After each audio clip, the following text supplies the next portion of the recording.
हे 38 वर्षापासून हे मंडळ मी स्वतः चालवतो. म्हणजे माझे एक मित्रमंडळ आहे शशिकांत भुसेवाड. हे मित्रमंडळ आम्ही सगळे मिळून एक चांगली टीम आहे. राष्ट्रीय गणेश मंडळ म्हणजे एक राष्ट्राचं नाव आहे. आणि गणपती बाप्पा कसा बसला हे तर सगळ्यांनाच ते इतिहास माहिती आहे. एक दिवसाचा गणपती होता. लोकमान्य टिळकांनी यांची स्थापना केली होती, ते बी ब्रिटिश राज्यामध्ये. जमावबंदीच्या विरोधात हे गणपती विसर्जन, गणपती स्थापना करून एक दिवसामध्ये आपला लढा कसा लढायचा हे लोकमान्य टिळकांनी करून दाखवलं. तसंच आम्ही सामाजिक कार्य करतो.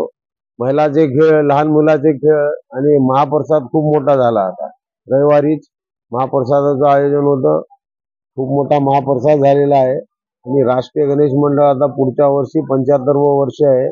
खूप भव्य दिव्य कार्यक्रम आहेत. आता खूप मोठ्या प्रमाणामध्ये आणि खूप राजकीय लोकांना, सगळ्याच राजकीय लोकांना आणि सगळ्याच पक्षाच्या अध्यक्षाला आणि लोकांना, विरोधी पक्ष नेत्यांना सगळ्यांना मी आरतीला बोलवणार आहे.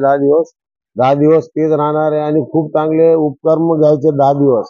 यासाठी आता आम्हाला एक 2-3 दिवाळी झाली, डिसेंबर झालं, जानेवारी पासून पुढच्या वर्षाची तयारी करायची आहे. की बाप्पा